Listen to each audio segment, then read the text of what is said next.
Hi class, and welcome to lesson 2.6, multiplying and dividing rational expressions. Just remember that last class we learned how to even specify the restrictions even further. When we took a factor, ladies and gentlemen, and we could tell if one of the restrictions, ladies and gentlemen, when it was a whole and when it was a vertical asymptote. So review last day's lesson if you weren't sure about that, and we'll be adding on to that today. All right. So again, ladies and gentlemen, when we do the factoring, if you want to pause and take a look at doing this, or you can do it on the side margin. So let's take a look at doing this first one in warm up. So our product for the first one, ladies and gentlemen, is going to be 3 times 6 times 3, which is 18. And our sum, ladies and gentlemen, is going to be 11. So what does that lead us with? 2 times 9. And if you wanted to do the split down here, some people like to do it right here. I'll just try and fit it in so it doesn't look too bad. Maybe I'll go like that. Okay, so you could do 6x squared plus 9x plus 2x plus 3. Factor by grouping. What do we have? The first two factors. We've got 3x, 2x plus 3 times 1 plus 1, 2x plus 3. So again, decomposition has led us to 2x plus 3 times 3x plus 1. And that's what we're going to replace the numerator with.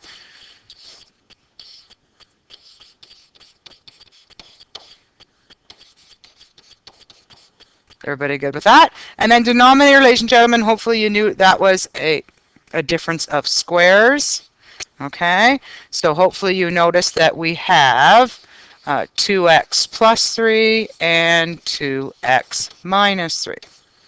Looking to cancel out, I notice that I've got a common factor that I can cancel out. So to simplify, I've left with 3x plus 1 all over 2x minus 3. Now notice that there are two factors, this one and that one, that play a factor on the restriction. We just have to remember which one is which.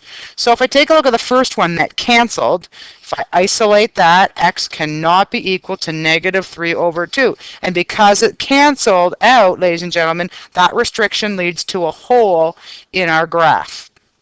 Okay? See last day's lesson if you weren't sure of that. And the second restriction we'll take a look at, x cannot be equal to 3 over 2. That's what we call a vertical asymptote. You can't sub it in because there's no value on the graph for that. Okay? Take a look at example B. Okay, again, you can do some of the work on the side, or you can do it on a separate sheet of paper. It's up to you.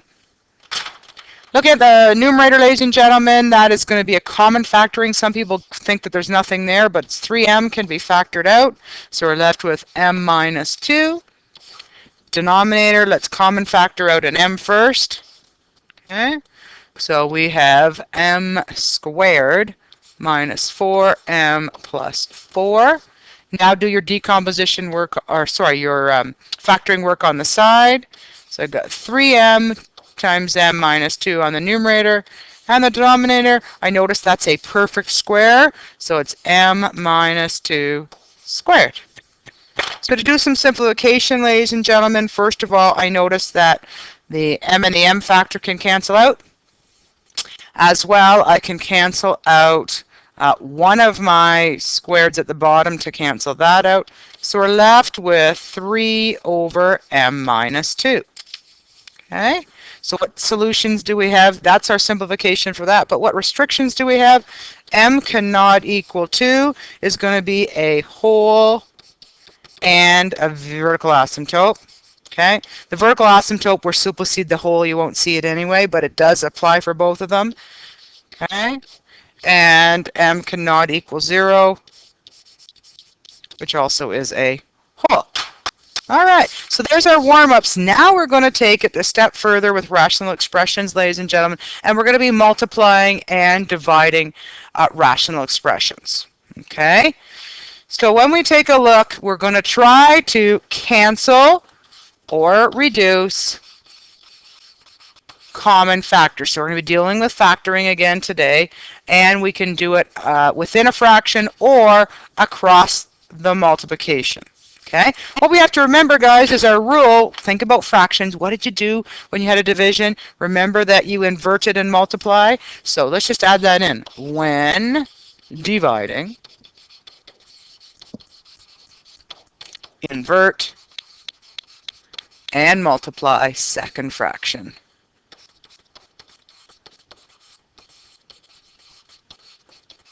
Okay, because that's very important. All right. Now, you may want to have a couple colored pencil crayons here to help you with some cancellations. Okay, so the first thing I noticed, ladies and gentlemen, is I'm going to take a look at my 5s. 5 goes into 5 once. It goes into 15 3 times. Okay, everybody good with that? I then can say, hey, 3 goes into 3 once. It goes into 3 once. So notice that all my coefficients have disappeared. Okay, now I'm going to try to simplify my a's. I can cancel out these two a's because they go there. And lastly, I'm going to simplify my b squareds. So there's a b squared there and a b squared there. So notice, ladies and gentlemen, all I'm left with for this expression is a to the power of 3, which is really a to the power of 3 over 1, which just equals a to the power of 3. Okay, everybody good with that? Now, ladies and gentlemen, let's take a look at what my restrictions are. Okay, well, for my restrictions, notice I had an a here. So notice that a cannot equal 0, and what? Notice that b cannot equal 0. And notice that if we're asked to specify, you don't need to specify, but if they ask you for it, that these are both wholes, okay? They're both wholes because they canceled out. All right. That's not so bad, is it? Cool. Let's take a look at example B. Okay, example B, notice, ladies and gentlemen, that we have a divide sign. Before you do any canceling, we have to invert and multiply the second fraction. Okay? But when we're doing this, ladies and gentlemen, the only thing we've got to be cautious about when we flip a fraction is notice, ladies and gentlemen, this is initially the denominator, but when I flip it, guess what?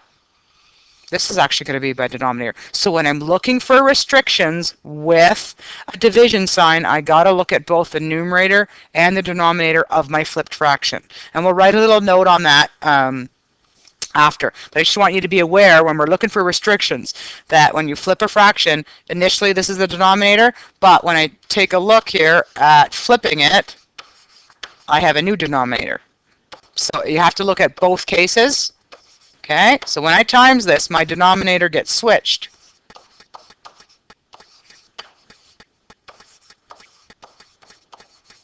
All right. Now let's look to cancel and simplify here, ladies and gentlemen. All right, first of all, 13 goes into 13 once. It goes into 26 twice. Everybody with me? 5 goes into 5 once. It goes into 25 5 times. And now I'm going to look for my x cancellations. So what I'm going to do is, I know these are multiplications. See, I've got x to the third here, and I've got an x and an x squared. So those and that and that is x to the third, which cancels out that. Okay, so we got the x's figured out. Now I'm looking at the y's. Okay.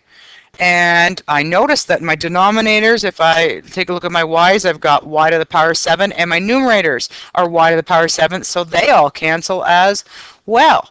So I'm left with very little. I'm left with 5 times 2x, which is 10x, over, I guess, 1, because everything simplifies, which equals just 10x. All right. So now what we need to do, ladies and gentlemen, is notice that our x's have canceled.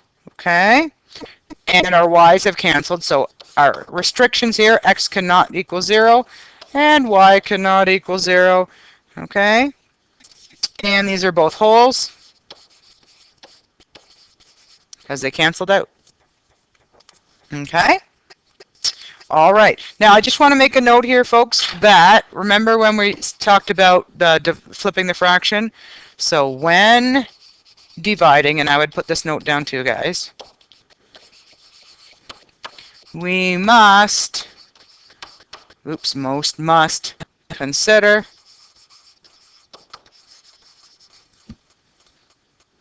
all denominators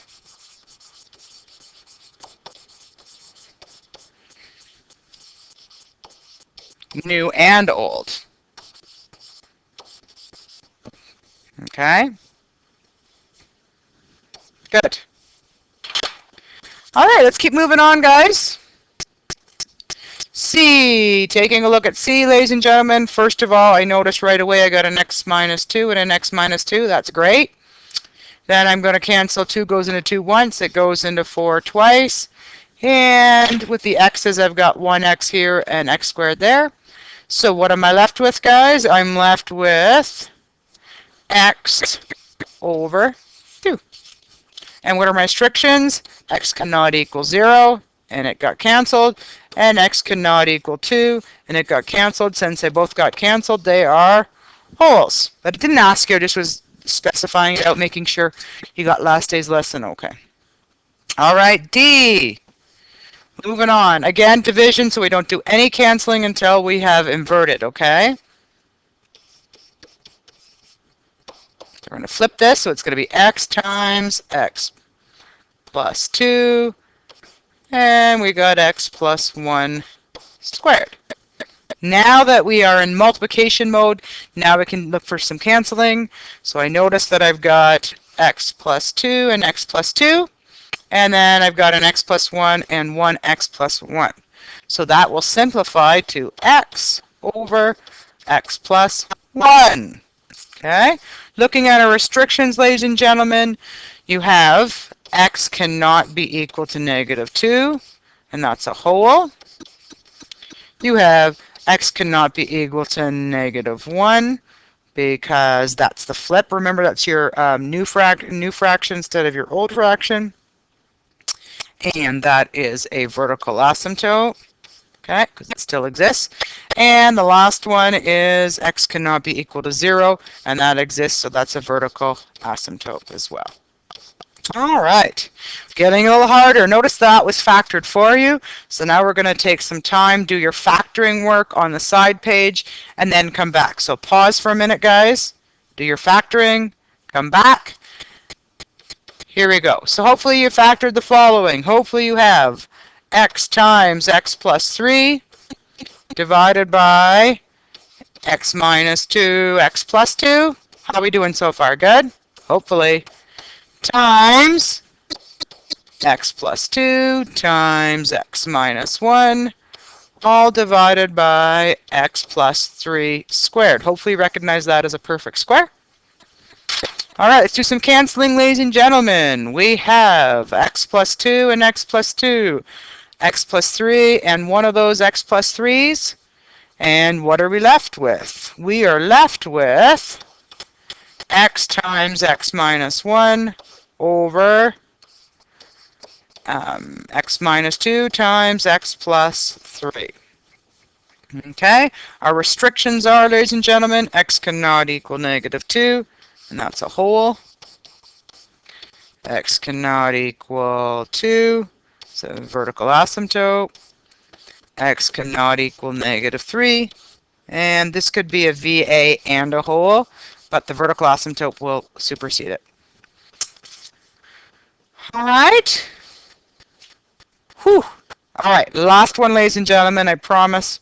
And if you think this is hard, just wait till we do next class where we're adding and subtracting. It's a little tricky, okay? All right, so let's make sure we get this one down. Pause the video now, but before you pause, remember, invert and multiply first, so let's do that. And then we will put our factors in, okay? So let's do this first. So the first fraction stays the same, or first rational expression stays the same. Flip it, okay? Or invert it, or form the reciprocal. Numerator becomes a denominator, denominator becomes a numerator. And this is like a level 4 question, ladies and gentlemen. So pause the video, get your factors. Welcome back from pausing. How many people actually paused it? Come on, I want to see how many people actually did it. Let me know, okay? So after you factored, you should have 3m plus 2 times 3m minus 1 divided by 2m plus 1 and 2m minus 1. How are we doing? Good? Hopefully. If you make a mistake doing your factoring, it's hard to cancel this out properly, right? So hopefully you recognize the numerator here was a perfect square. Okay, and the denominator was a not nice decomposition, so 2m plus 1 times 3m plus 2. All right, let's get ready to cancel. Good news is 2m plus 1 gets rid of the 2m, the squared up there. 3m plus 2 gets rid of that. And I noticed, ladies and gentlemen, that I also have a 2m plus 1 here, which will get rid of that. So what are we left with, ladies and gentlemen? Wow, what a simplification. 3m minus 1 over 2m minus 1. Now, looking at our restrictions, they're based on our factors. So we've got first one is m cannot equal negative 1/2. That's a whole. M cannot equal positive 1/2. That's a vertical asymptote. And m cannot equal negative 2/3 because that's a whole. Okay.